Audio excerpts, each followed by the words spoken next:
I know how passionate you are, and I do want to know how much pressure you put on yourself to get your message across. Because deep down, there's a message when it comes to you, and you Yeah. and I have talked about that privately. If you want to share this publicly, Yeah, man. And again, it's another thing where it's like I don't want to necessarily define myself by this message, but it is so important. And the message isn't meant to be everything, but it's like it's also something where it's like, isn't this a cool concept? And the easiest way for me to kind of reiterate it is I'll always remember. I want to say it's like 2019 Hall of Fame, and I brought my wife with me. And my wife is this is this clearly Muslim girl, right? She wears a hijab, but we're all dolled up, and I'm walking her on a red carpet, and there's doing interviews. And man, the amount of press that she got, this visibly Muslim girl for the first time walking a WWE Hall of Fame red carpet ceremony, and I'm the one doing all the interviews, but everyone's like, "Oh my God, how cool is that? That there's a Muslim woman on WWE." And to a lot of people, that goes, "Well, what does it matter?" It matters to girls that look like her, Right. that they see that. It matters to guys that have names like Mustafa or Muhammad. It matters, man. And I'm not saying I should get something because of it. I'm just saying that's pretty cool. You're the When guy I that's grew in a up position to do something to about it. do that, when I grew up, my representation on TV was Apu from The Simpsons. That's it. I didn't have a guy. Some people are like, oh, that's my guy, and that's my guy, and I can relate to. Oh, he's from my city. I had nothing, man. Especially in wrestling. Yeah. I had nothing. I aspire to be that guy. So I'm not saying that I'm this like groundbreaking, but at the same time, who checks the boxes the way I do? So I just think it's such a missed marketing concept, or even like good PR or whatever. But at the end of the day, it's the message that's important to me. And I'm not saying that because I'm from this background or because I have this name or religion, it's important. I'm saying none of that should define you, because look, in the real world, sometimes that stuff does define you. Sometimes it does limit you. I'm living proof that if you work 10 times harder than everybody, you can make it.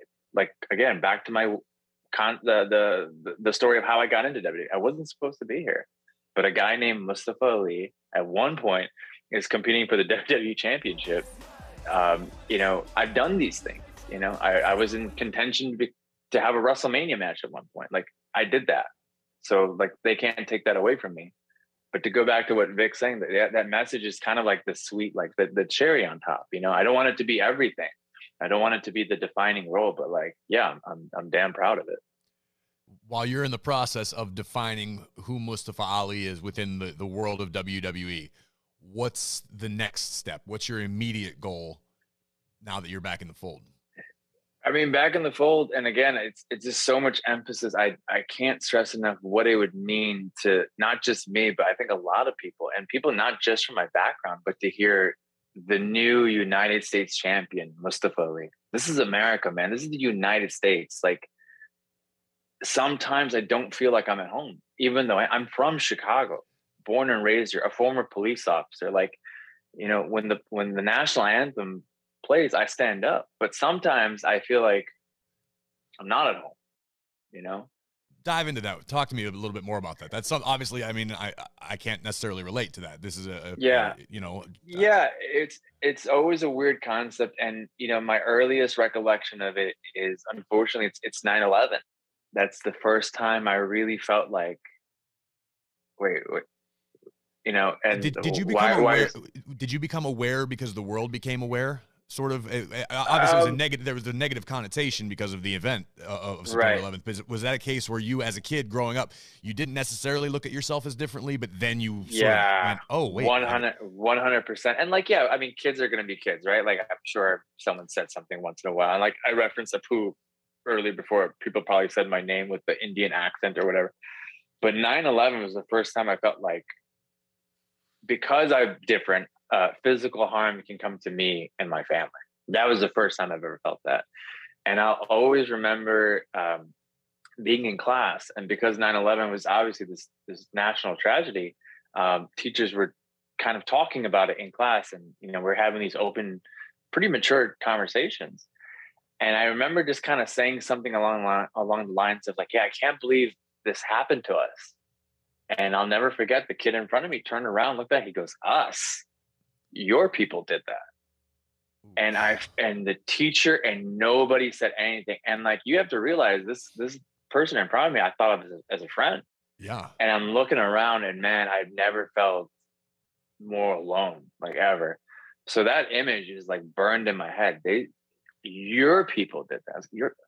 Bro, I'm American. Like, what? I was so confused. And I was saying the same. I live down the street from here. I come to school here. I'm American. I love apple pie. Like, I don't know what you want from me. You know what I mean? And that's when the first time, it became glaringly, like a sad reality to me, that this is the world I live in, where I have to make sure that, I'm on your side. Like, I'm one of the, and that's sad, man. Like, that's the beauty of this country, right? Like, people from different backgrounds, freedom, the brave, all that. Like, let's stand by it. But when a tragedy like this or fear hits, it's scary to me how quickly we let go of those principles and the foundation of what this country is supposed to be standing upon, and hiding behind fears and tragedies.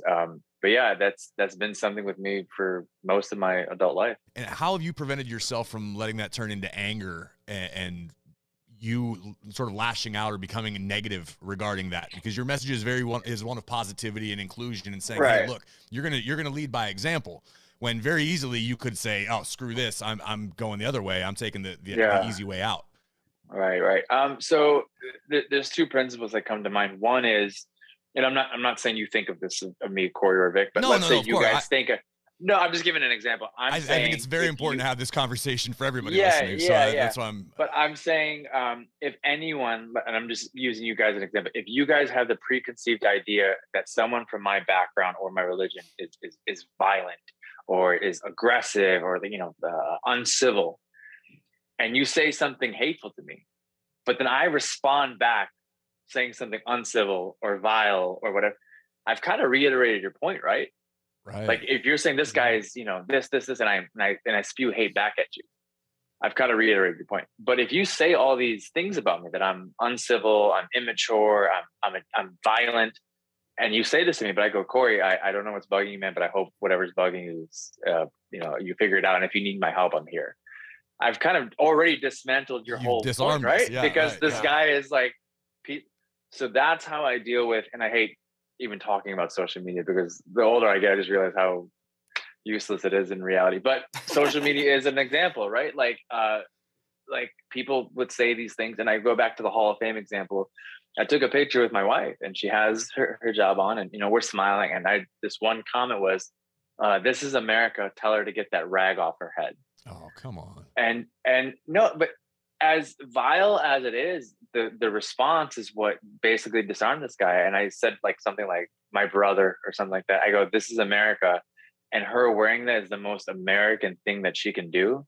You saying that is the most un-American thing you can do. And I've already dismantled this Patriots argument, right, you're being un-American, and I just remember all the comments just burying this guy afterwards. But that's one approach. One approach I have is they throw hate at you, smile at them and wish them well, The other sometimes that's the hardest route to take, because I know I'm an emotional guy, and I'm my instinct is to fire back. Same. You. That's you twice. Yeah. So I mean, and the other principle, and I'm trying to gather my thoughts here. I'm just, and I hope this sounds right, I'm just kind of so tired of proving how American I am. You know what I mean? I'm sick of the struggle behind it. Having to explain, "Oh, by the way, I'm from Chicago." Right.